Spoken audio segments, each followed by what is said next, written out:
Hello, my name is James Broom and I'm the Director of Engineering at a UK-based technology consultancy called Engine. And today I am going to talk about ensuring quality and avoiding inaccuracies in your data insights. Now the majority of this talk is going to be a hands-on technical walkthrough. I'm going to show you some proven patterns and practices and techniques for adding testing to your data solutions. I'm going to demonstrate how you can add automated quality gates in areas that you might not have even considered before.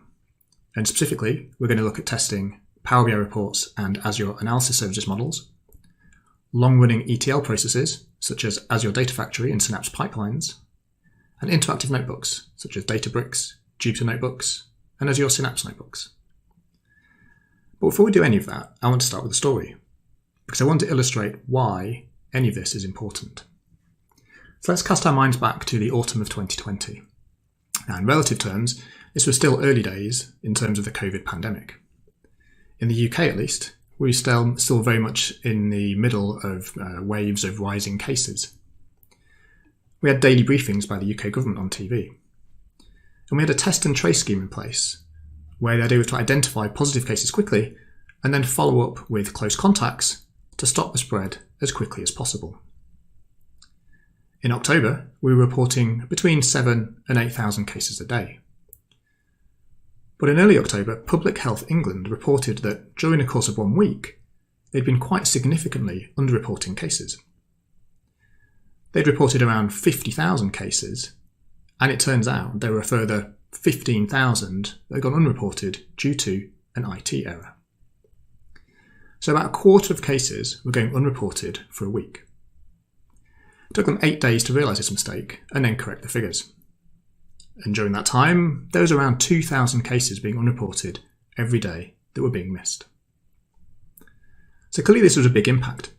Thousands of people were totally unaware they'd been potentially exposed and potentially and unknowingly spreading the virus even further. So something had gone wrong somewhere.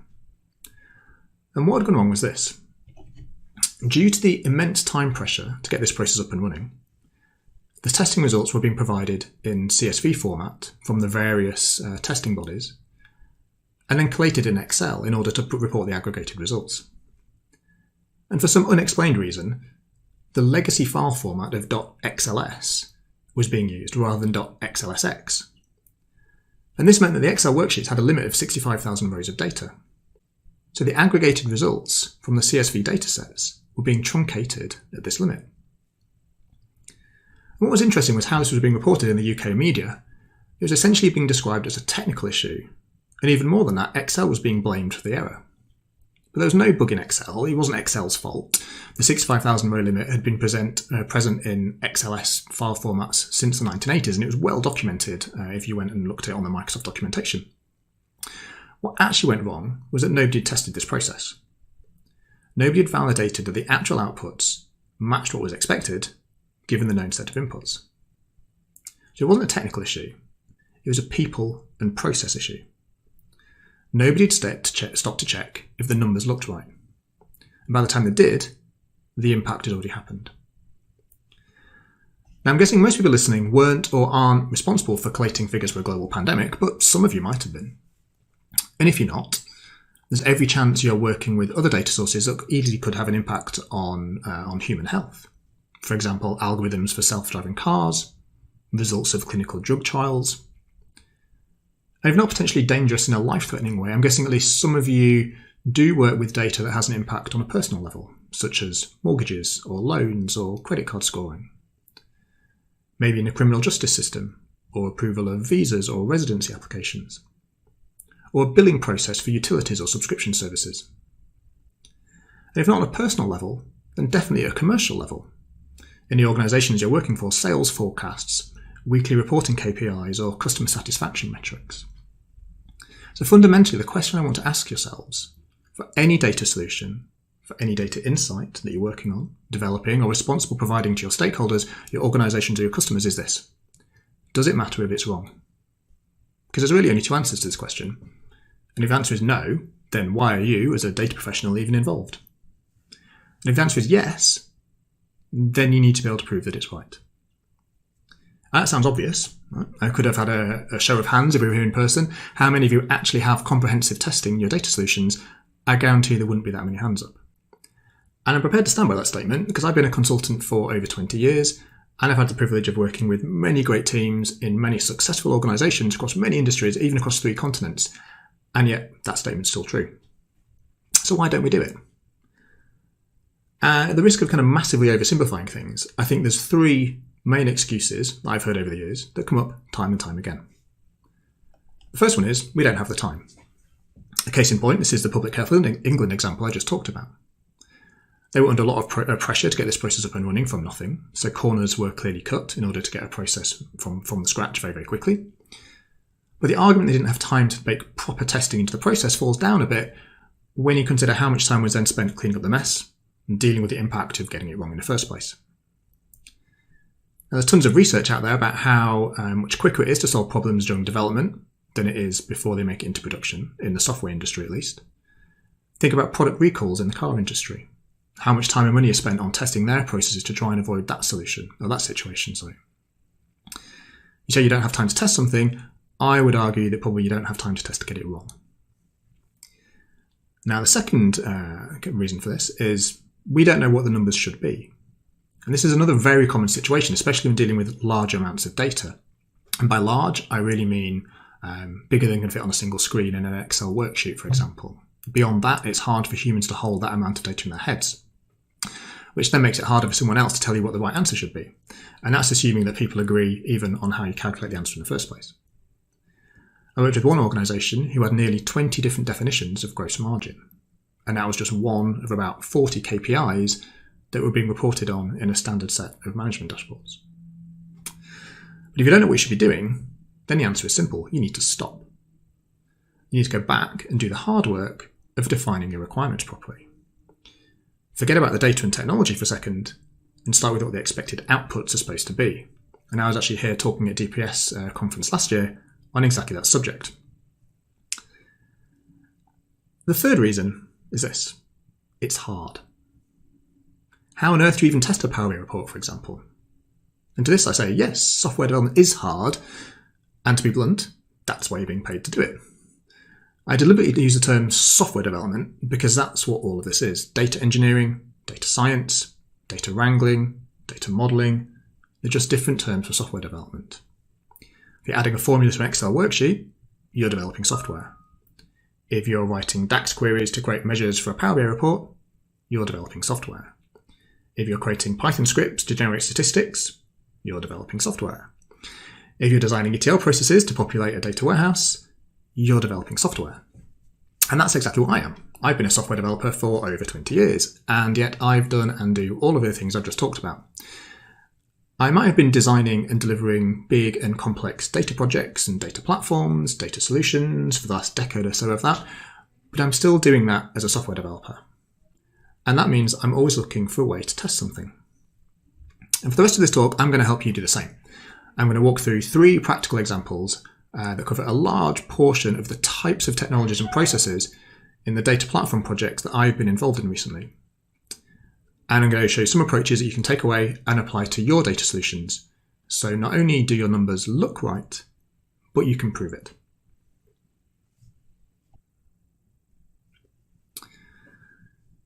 So in the first demo, I'm going to walk through an approach that we have taken to test Power BI reports, as well as analysis services databases, by validating the calculations and the data in the underlying tabular models.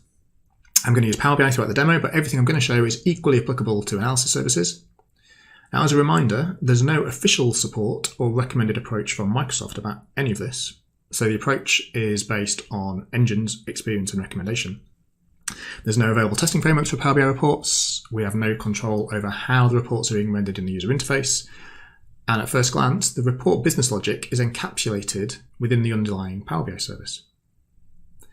However, Power BI is built on top of analysis services. And the general direction of the team and the product over recent years is that Power BI is eventually becoming a superset of Azure analysis services. And whilst an analysis service model is an in-memory compressed BI data cube, it's essentially just a database. Admittedly, it's not a relational database, but a database nonetheless. So we can connect to the tabular model using client SDKs or APIs, then we can execute queries over it to test what's inside. And everything I'm going to demo is based on that approach. But before we go any further, there's a couple of big caveats to point out. So number one, we are testing the tabular model only and not the visualization layer of Power BI. So by validating that the measures and the calculated columns and the data modeling are working as we expect, we're effectively testing the business logic in our data application, but not the presentation layer. And number two is we don't have control over the DAX queries that are actually getting executed by the Power BI visualizations themselves when the report is loaded. So any tests that we do execute are merely simulations or replicas, if you like, of what the report is actually doing. However, it is possible to intercept the DAX that the report is generating. So those queries can be used in the tests themselves if you need to. So the simulation is as close as possible to the real thing. However, even with those caveats, we found there's a huge value in writing and running tests over the tabular model to test the business logic that's been added into the data model. Whilst the visualizations themselves are also important, the right visualization, the right position, showing the right data points, having the confidence that the calculations behind the data points is what really adds confidence to a data solution.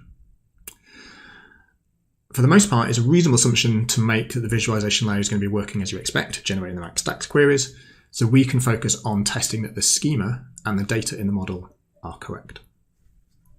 So let's open Power BI.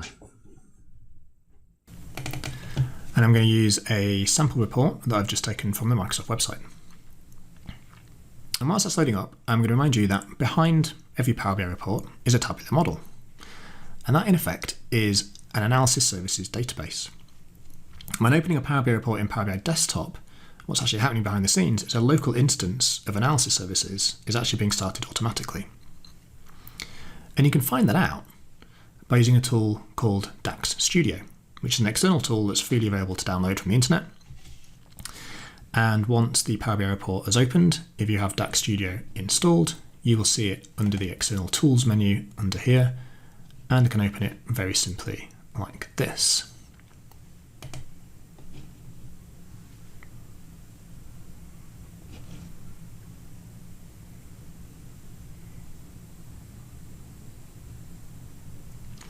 And DAX Studio will detect that we have a Power BI report open. If I click the Connect button, you can see it has the name of the PBX file already pre-populated in the Connect wizard. And I click Connect, we're going to connect to the model in that report. But the interesting thing is, down the bottom right hand side here, you can see it says localhost port 53562. And that is the server information of the analysis services instance that is currently running to power Power BI Desktop with the report we're opening. And that's the key bit, because if we can get that, we can create a connection string using the .NET SDKs and open a connection to the analysis services database. And that means using third-party tooling like DAX Studio, but more significantly in this case, our own code, we can create a connection to the tabular model, and then we can start to write some tests against it. Now, once we've developed a model and developed a report and we want to publish it up to the Power BI workspace, what's even better is that we can do the same thing in the Power BI service. And a couple of years ago, Microsoft exposed an endpoint, if you like, in the Power BI service called the XMLA endpoint. And we can use the same tools, the same .NET SDKs, to connect to a Power BI report in the Power BI service by changing the connection string to point to the XMLA endpoint. And that can be found in the workspace settings panel for any premium enabled workspace. So there's a restriction around this. The workspace needs to have a capacity assigned to it, either Power BI Premium or Power BI Embedded, or nowadays through a premium per user workspace. But if you have the XML endpoint enabled, it means we can use the same code that writes our tests with the same connection process, just changing the connection string either to point to our local analysis services database or the XML endpoint available in the Power BI service to make the connection. And although I just mentioned .NET SDKs, and I'm going to start by going down that route, a bit later on I'm also going to show you a different way that you can query the tabular model without the need for any SDK, just by using REST APIs, meaning you can do this in any programming language or technology. So for the first demo, we're going to use C# and .NET. This is just one way to achieve this result, and as you'll see, C# isn't a prerequisite. And as we go through the rest of this talk, I've deliberately picked a different technology and toolset for each walkthrough to show you that the approaches I'm demonstrating aren't tied to a specific programming language or testing framework. So first of all, I'm going to switch to Visual Studio to show you how we can write some tests against our Power BI desktop file that is running locally. I am going to use a framework called SpecFlow, which is a .NET based BDD framework that allows us to write tests as executable specifications in a human readable language in the Gherkin syntax, which is an industry standard, very widely used structure, if you like, for structuring BDD specifications. And the whole thing about BDD, which stands for Behavior Driven Development, is to describe the behavior of your system in a very easy, human readable, plain English or other language of your choice format.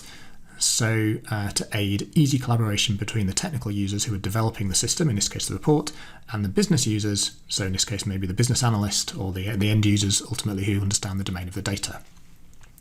And because we're testing Power BI reports in this case, our language talks about the things that we would find in our data model.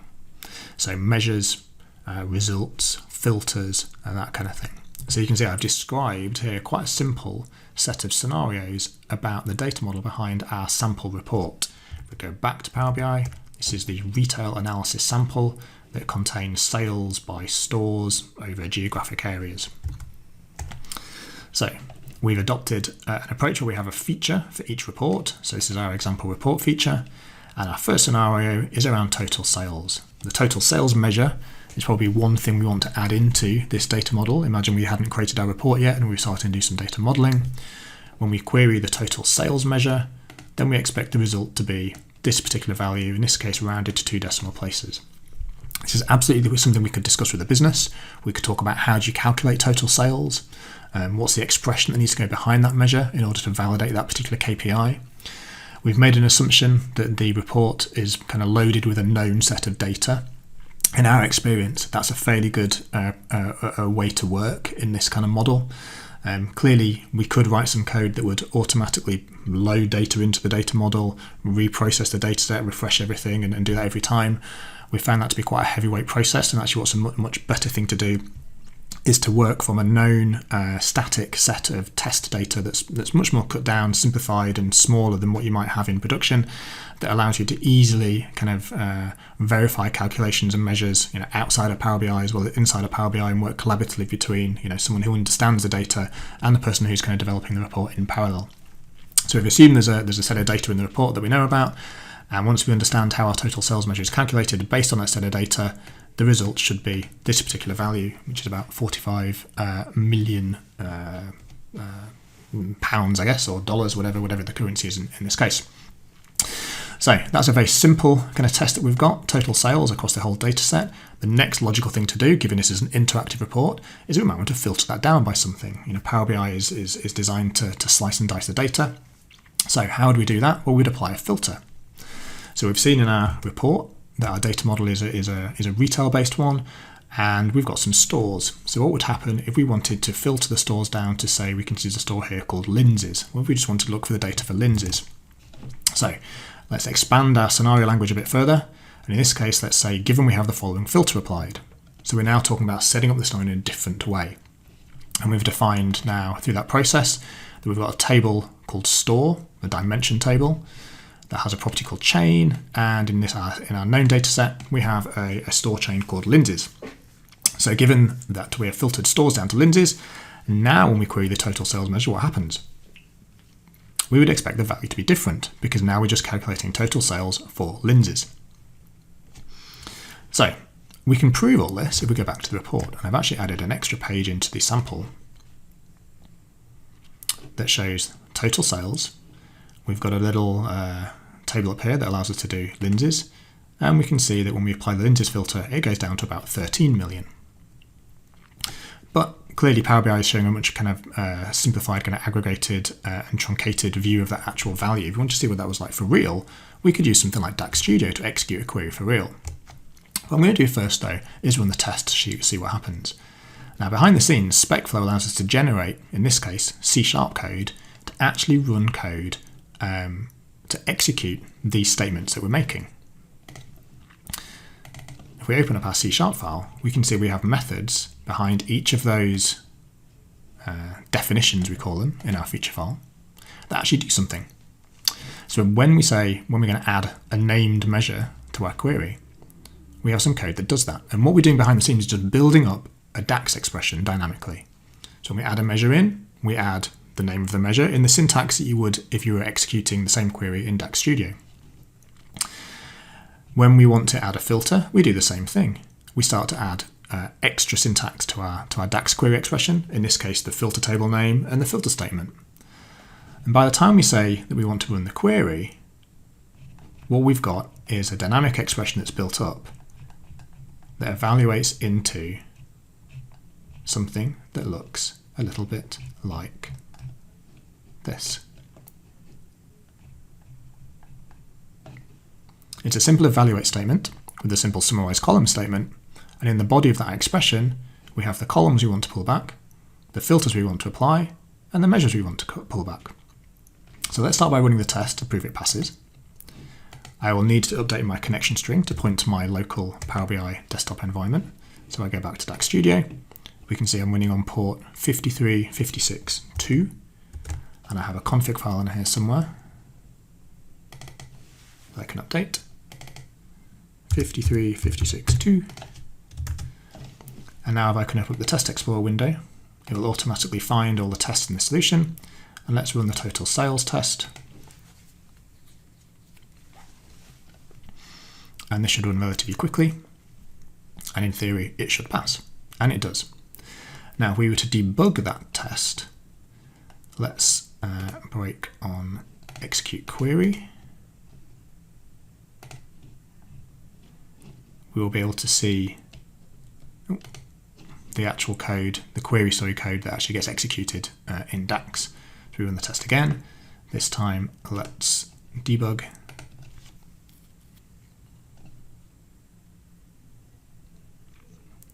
And the code will breakpoint here. And if we see the query, we can see the DAX expression that's actually being generated. So if we go into DAX Studio, we can actually paste that directly in. It looks a little like this. Evaluate, summarize columns, total sales, and we run it. And we can actually see the actual value that's being returned from the data model, which we can see over in the left-hand side here, which is 45 million and a lot of decimal places. If we do the same thing again with the filter applied, we'd see a much more complicated statement because it would have filter expressions in it as well. Now, so far we're using Visual Studio, we're using .NET, and we're using what you can see here on the screen, the ADOMD .NET SDK. So this solution here, this testing kind of framework I've designed, is limited to running in .NET. It requires the analysis services SDKs that are only available in .NET. But we have another option. Because whilst Power BI is a Microsoft-based tool, it's clearly used widely enough to be prevalent in environments where .NET and C# isn't used at all, either due to team skill set or wider technology choices, for example. And because of that, we need a different way of doing this. And sort of the end of last year, Microsoft enabled a new capability in the Power BI REST API called the Execute Queries API endpoint. And if we look at that, here's the documentation. So for any dataset that's been published into Power BI service, we have an Execute Queries API that allows us to execute a DAX expression. And if you look, we have a JSON payload, and in the body of that payload is just a DAX statement, just like we were running locally over our Power BI desktop file. And what comes back is a JSON payload representing a tabular set of data. So it's very easy to replicate what I was doing in .NET and C# and SpecFlow in another testing framework, in another language that doesn't require .NET, that doesn't require the ADOMD .NET SDKs, and actually, instead of executing the queries that way, executes the queries over HTTP using the REST API and the Execute Queries endpoint. Now, the Execute Queries API has some pros and cons compared to using the .NET SDKs, and this can impact what you can and can't do from a testing perspective. So the REST API only works over the Power BI service. A report has to have been published into a Power BI workspace for this to work. Clearly, you can't run the REST API over a local Power BI desktop file. That will implicate, that will impact, your kind of local developer workflow in terms of at what point you can actually start testing things. You need to push things up into the service before you can do that. However, the Execute Queries API is available to all workspaces, so there's no restriction that means you need a premium capacity, like we did for the XMLA endpoint. And that means there's no cost implications going down this route. So the .NET-based approach, as a reminder, requires either premium capacity, Power BI embedded, or premium per workspace. The REST API is available for free inside any Power BI workspace. And finally, whilst the .NET SDK approach clearly requires C# or .NET in order to connect to the tabular model, whether it's running locally in Power BI Desktop or whether it's via the XMLA endpoint, using this Execute Queries REST API means we can make that connection using any programming language. So, for example, we could do exactly the same thing in Python or JavaScript or any other kind of testing framework and programming language of your choice. So to summarize this demo, behind Power BI and analysis services is a tabular model. And that can be connected to, like any other database technology. And this means that your schema, your data transformations, your measures, your calculated columns can all be tested to give confidence to reports and Power BI models. There's different ways to connect to the tabular model using .NET SDKs and using the REST API. And depending on which you choose, this means you can connect and run tests over a local PBIX file or a report published into the Power BI service. I've shown you how to do this in C# and talked about how to do it in JavaScript, using well-known testing frameworks in each domain, and hopefully you can see how you could equally do this in Python or any other language technology of your choice. So whilst testing Power BI reports isn't something that many people think about, it's absolutely possible. And if it matters if your reports are wrong, then it's absolutely something you should be doing.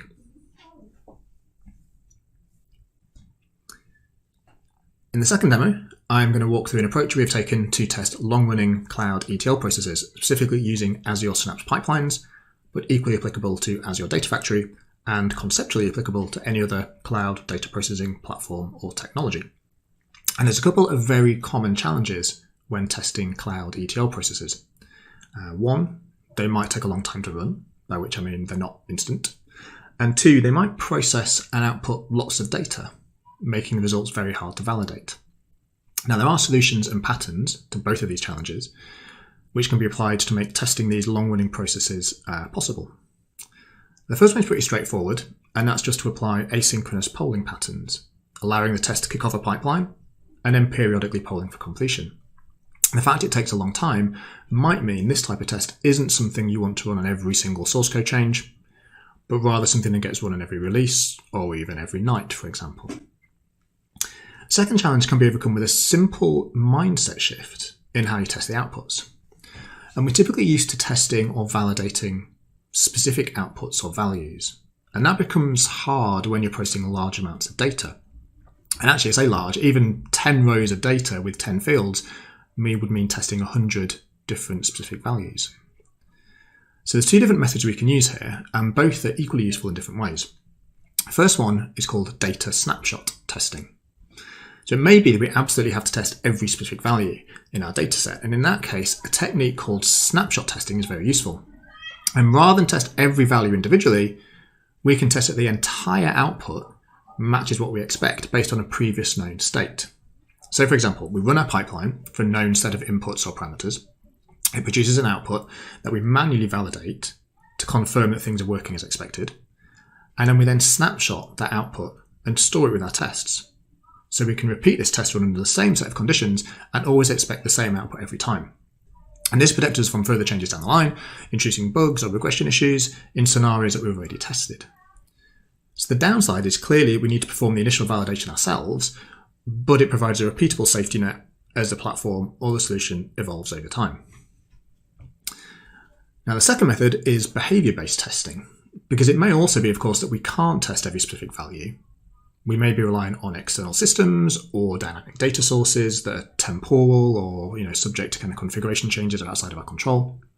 But we do care about how our system handles certain situations, for example, dealing with data quality issues. So rather than testing the data points themselves, we could validate that, for example, duplicate records are removed by relying on an expected row count. So this makes the test less brittle to the specific data, but validates the system is behaving as expected for the expected scenarios. Let's have a look at how this works in practice. Okay, So I've opened Synapse Studio. And inside Synapse, we have a Synapse pipeline that looks a little bit like this. It's quite simple for this example. It basically has one activity called copy data, and it's copying data from a source to a sink, and in that process, converting it to a Parquet file. So the input dataset is basically a CSV file, and the output dataset is basically a Parquet file. So it's just a conversion of data source type. Now, if we look at the pipeline level, we can see we've got a bunch of parameters expected for the pipeline in terms of the input container, the input directory, the input file, and then where the outputs are going to be. So the whole process is look for a specific file as an input, copy the data, converting it to Parquet, and then dump it in the output directory. So we want to test this pipeline. Now this time, we're not going to use Visual Studio. Instead, we're going to use VS Code. And we're not going to use .NET. This time, we're going to use JavaScript. But what you can see on the screen here is very similar to what we saw in the last demo. This is a feature file again. We're using a BDD framework, just like in .NET and SpecFlow, although this time, in JavaScript, we're using Cucumber.js.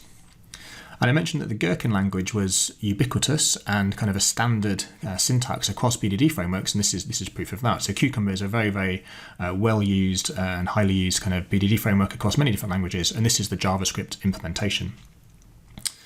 And the last time we were testing Power BI reports, so the language of the spec was around measures, it was around filters, it was around data tables. And in this case, we're testing a pipeline. So the language is slightly different. And you can see here we have a feature around a pipeline that we're saying in order to build our reports based on the output of the pipeline, we need to automatically process the data from the data source. So in this case, we have a background, which is our kind of setup step, saying that we expect there to be a pipeline called demo pipeline. Behind the scenes, as you see in our code in a second, this is basically configuring a configuration value for what our pipeline is going to be called when we make a connection into Synapse. And we have one scenario, our golden path or our happy path scenario, that the pipeline runs successfully. Our setup action is that the data process is going to be in this CSV file called sample sales data. Our act action, if you like, is going to be triggering the pipeline. And then our assertion is that the pipeline has run successfully, so we get a successful response, and the output data matches the expected result. So before we do anything, let's have a look how this all works in practice. So given the data to be processed is sample sales data.csv. So in this test solution, we have a data folder with a demo pipeline folder for our demo pipeline, and we have a CSV file called sample sales data. And you can see it looks like this. So this is just some sample data I've taken from the internet, an open source database, data source, with some sales domain data around purchases in different kind of locations across the US. So I mentioned earlier that what's difficult about testing ETL processes is that often the input data and the output data are quite large. And what we're doing here is we are, in effect, defining our scenarios in the data input files themselves. So in this case, our sample sales data CSV file, that is the scenario. We're not manually keying in every different value that's going to go in. We're basically saying, pointing it at this file. So we want to name this file in a way that represents our kind of scenario. So in this case, it's just a happy path. So just sample sales data is going to get processed successfully. Now, we talked about snapshot testing. And the key thing here is that the very first time we run the test, we don't know what the output's going to be. There's going to be a manual step to begin with to validate that the pipeline is working as we expect. Once we've run it once and we've validated that output gets kind of locked in, if you like, to the test framework. So it actually gets committed to source control in this case. It's part of the code that we've got in this demo. And then every time we run it again since, it will automatically check the same results. And if nothing's changed, then the test will pass. So before we do anything else, let's run this test and see what happens. So down here, this is a Node.js solution in JavaScript. So I'm going to run npm test. It's going to execute this one scenario. Now, once this kicks off, we'll see the test running, and I can talk you through what's going on. So the very first step behind this feature is that we are keying up the sample file that we want to run the test on. And behind the scenes, what the test is doing is actually uploading this CSV file into our data lake account that's backed by our Synapse workspace. So we go over to Synapse Studio. We can see in our data lake, in our test data container, at the minute there's nothing in there, but as the test starts to run, we will start to see that CSV file being uploaded into the container.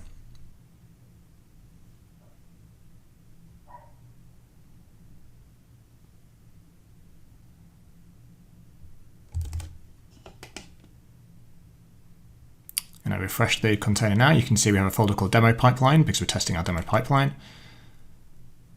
And if I double click on that, we can see inside here we have our sample sales data CSV that's been uploaded, and that's what the pipeline is going to reference.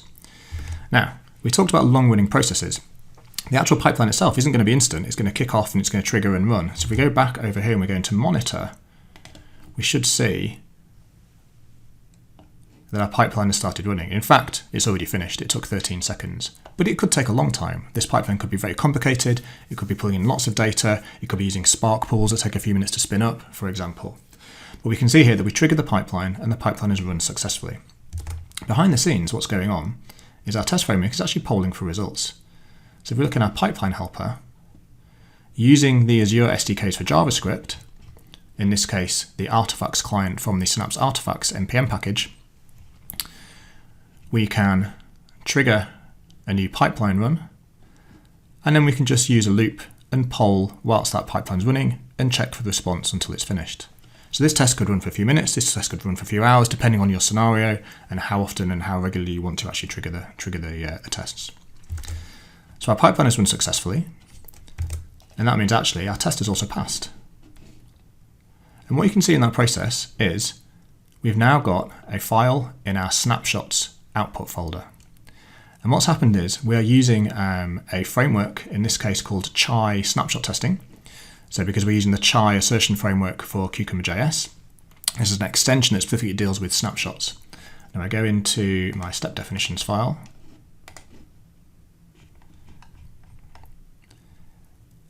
You can see that when we say that the output data matches expected result, we're using this snapshot extension here based on our input file name, and the Chai snapshot extension will look specifically based on a kind of convention for the snapshots folder, and it will look for a file with the same name as the input file. And what you can see here is actually serialized the dataset that we've got back from our response. So once the pipeline's run, we've queried the data lake. We can see in our output folder, if we go back to develop,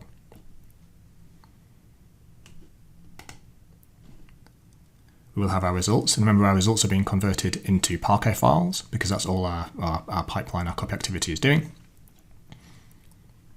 So we have a demo pipeline output folder, and we'll have a Parquet file with a GUID that's basically been automatically generated for the test run. So the test framework is then querying that data back out. And when we call the snapshot extension method, it's basically serializing that data frame, or that data set if you like, to disk, and that's our initial snapshot. Now at this point, it's on us to prove that that's correct.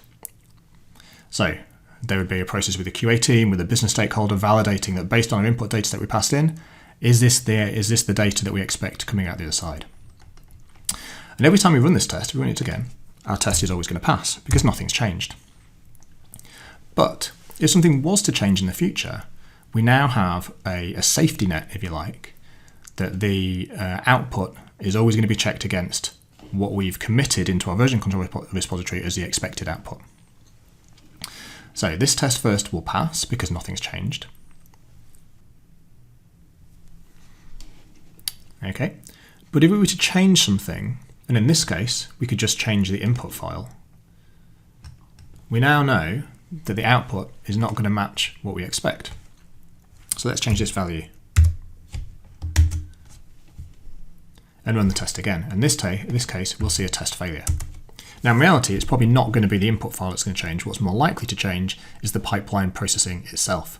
As new features are added, as new business logic is added, and as the pipeline kind of evolves over time, the point here is we are proving that we're not introducing anything that's already been validated and QA tested. And as you can see, our test framework has now reported that one of the tests was failing. And if we dig into the details here, you can see that actually it's calling out the expected value versus the actual value. So we can dig into the details.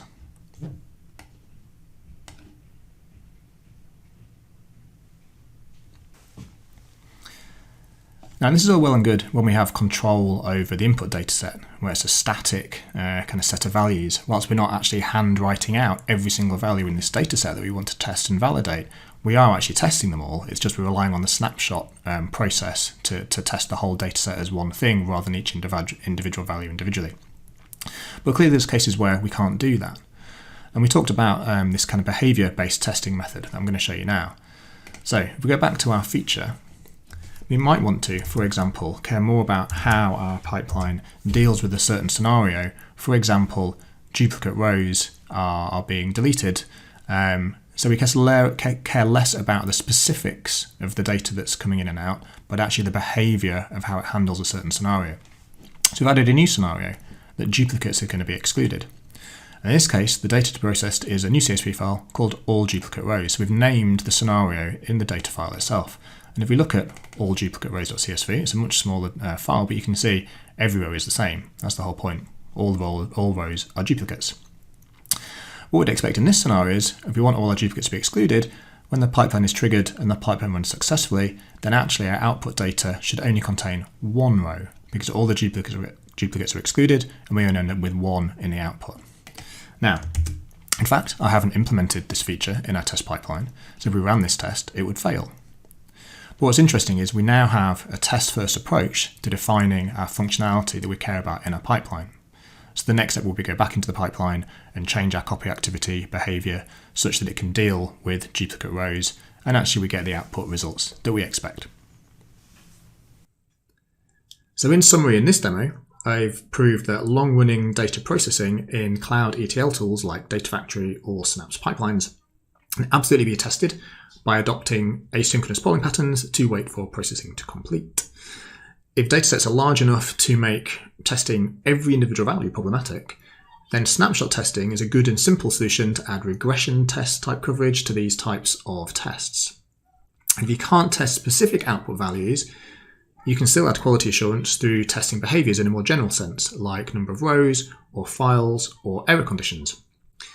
And whilst the demo I've just shown you uses JavaScript and Node.js, there's nothing in there that couldn't be achieved using another technology or testing framework or language, because the various client SDKs I've been using, specifically the Azure ones, are just interacting with REST APIs under the covers.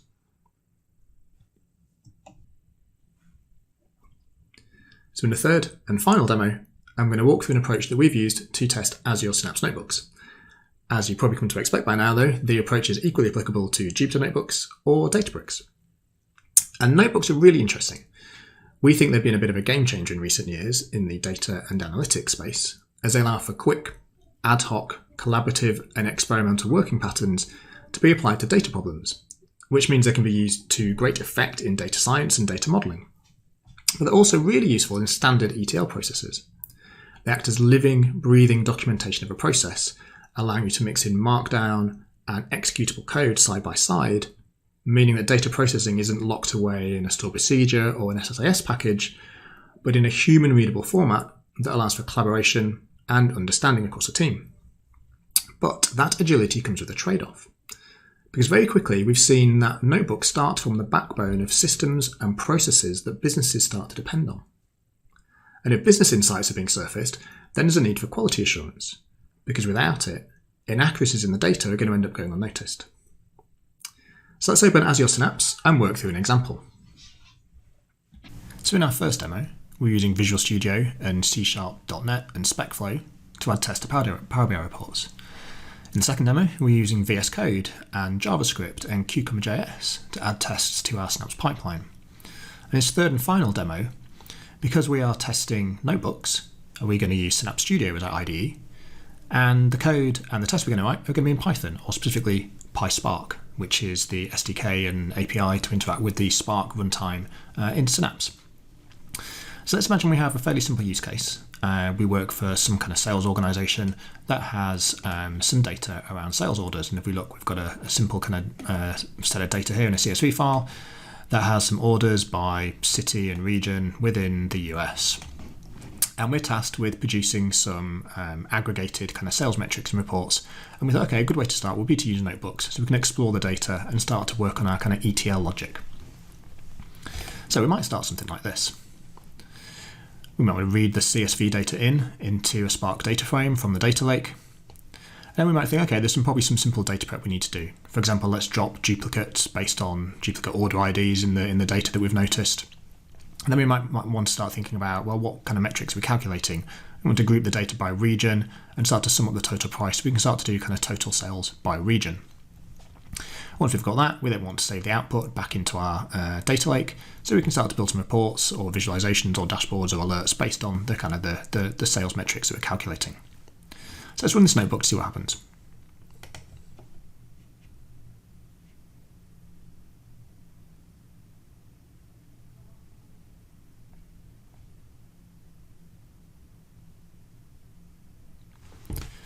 And once a Spark session has started up, the notebook runs fairly quickly because it's fairly simple and the data set isn't particularly large. And as you can see, the output here is our aggregated total sales by region.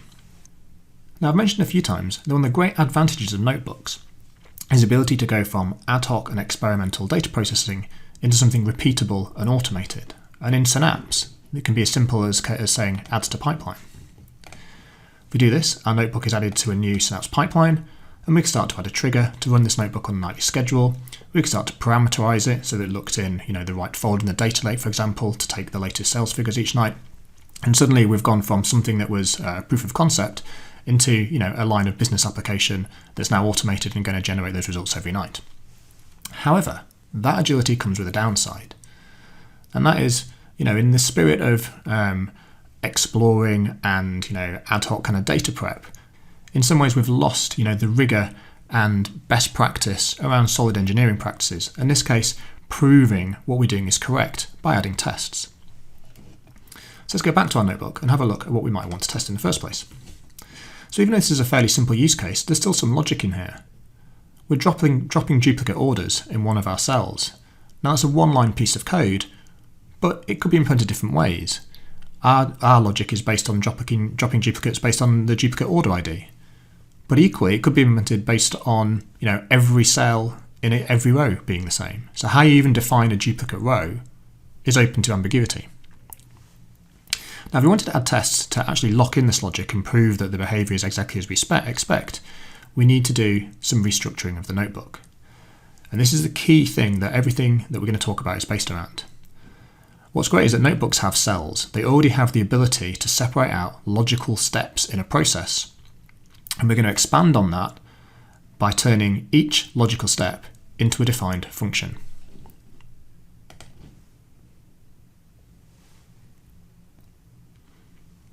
So, in this next notebook, we have exactly the same process, but what we've done is wrapped each piece of code in a cell in a function, and we've named the function with the intention of what it's going to do.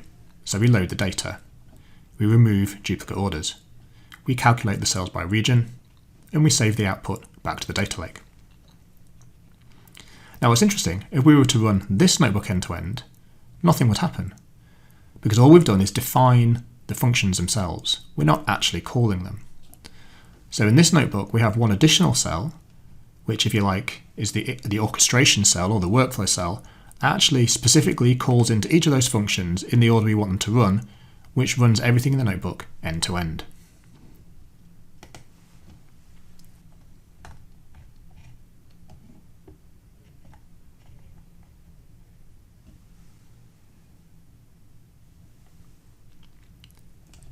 And we get exactly the same output as before. Now that we've restructured our notebook so that every kind of separate piece of logical processing is defined in a separate function, we can start to add some tests.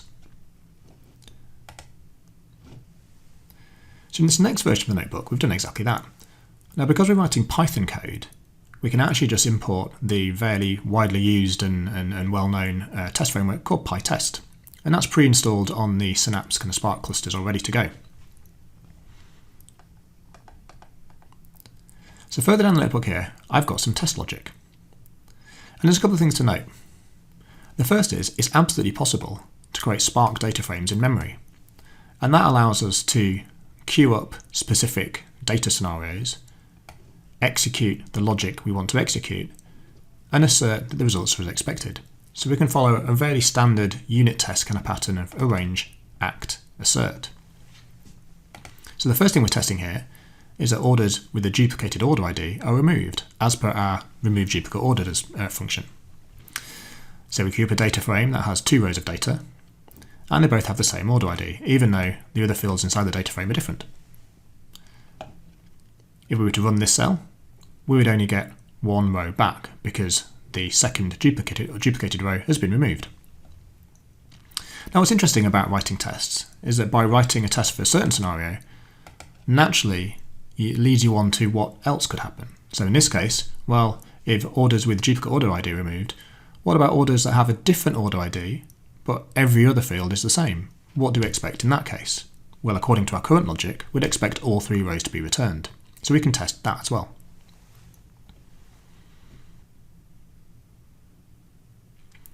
We can also add tests for our aggregations and calculations. In this case, we create 4 rows of data to add sales by different regions and confirm that they've been aggregated and summed correctly in our total sales calculation. And what's interesting now is in this notebook, we actually have the code for executing our ETL process, and we also have functions that are our tests. So our orchestration cell now needs to deal with both of these cases. So we might want to run all the tests first, and then if they all pass, run our workflow. And if one of the tests was to fail, we wouldn't get this far, the notebook would fall over, and we wouldn't run our ETL processing. So in a way, we've added a very simple quality gate to our end-to-end notebook running process. So let's run this notebook now to see what happens. And the notebook has succeeded because our tests have all passed. But if we were to change our logic in our notebook, let's say, for example, let's change how the duplicate order processing has happened, and we actually want to care about distinct rows. We run the notebook again. This time we should run very quickly because the session is already started. Our test will actually fail, meaning our ETL workflow will never actually run. And here we go. Our test is kicked in, and we can see the assertion error is explaining what's gone on. So this is very useful. However, even in this very simple use case, we've only got a couple of fairly simple functions defining some processing in a very, very small kind of ETL process. Our notebook has started to become quite unwieldy. We're mixing and matching ETL processing and test logic and having to orchestrate everything in a cell at the end and rely on the fact that we've done everything in the right order in order to not run our ETL process by accident if our tests are actually showing that things are wrong. So how do we deal with that? Well, Synapse and other notebook technologies have something called magic commands, and one of these magic commands is a run command that allows you to reference one notebook from another. So we can actually employ fairly standard software engineering practices to start to modularize and pull apart various bits of logic into separate notebooks. So what we might do is create a separate sales data functions notebook that just defines the functions that we care about: loading the data, removing the duplicate orders, calculating the sales, and saving the output. So there's no orchestration in this notebook, it's purely just the business logic of what goes on. Once this is in place, we can then create 2 separate notebooks, one for our tests that references the functions using the magic run command. This cell basically pulls in all those defined functions into the executing context of this notebook, allowing us to run our tests without any fear of actually running the ETL process. At the same time, we can actually create our ETL notebook that is exactly the same thing. It references the sales data functions using the magic run command, so all the functions defined are pulled into memory when we're running this notebook, and then we have our ETL orchestration cell here that actually runs a process for real. What's great now is we've got 2 entry points into this process. We've got an ETL process and we've got a test process, and we can actually start to add both those things into an end-to-end pipeline.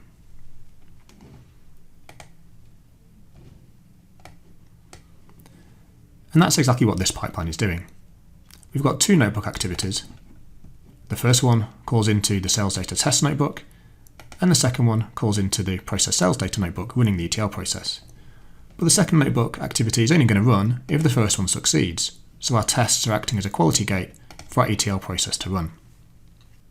Now I know that inside our sales data functions notebook, the logic still remains that we've changed it to drop distinct orders, meaning our tests are going to fail. So if we were to run this pipeline, we would expect the whole pipeline to fail.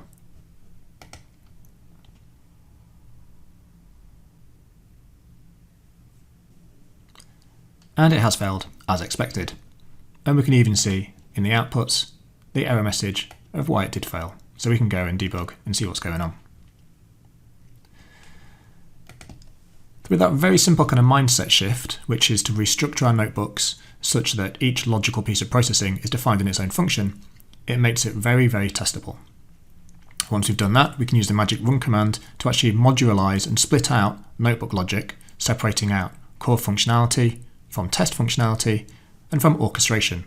And that allows us to line things up in a pipeline, as we've seen here, to add quality gates to our end-to-end process. So in summary, notebooks are code, and code should be tested. The key to testing notebooks is to treat each cell as a logical step in an end-to-end process, wrapping the code in each cell in a function so it can be tested. The nature of using notebooks for ad hoc and experimental data work means you're probably not going to work test first, so probably most useful in a regression testing scenario or adding quality gates and dealing with edge cases once you've got the core processes up and running. And whilst the demo I've just shown you is used Synapse notebooks, the concept is absolutely applicable to Databricks or Jupyter notebooks. And that brings us to the end of this talk. Hopefully I've shown you it's absolutely possible to add quality gates and testing to your data solutions, including tabular models, pipelines, notebooks, long-running ETL processes, and big datasets. And it's entirely possible to do that in a variety of languages and testing frameworks and tools, such as .NET, such as Python, such as TypeScript, JavaScript, Node.js, etc., etc. I want to end by restating what I said back at the beginning of the talk, which was that fundamentally, the question I want you to ask yourselves is this.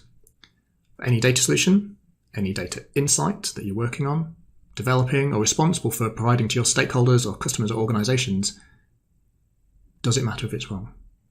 Because if it does, you need to be able to prove that it's right.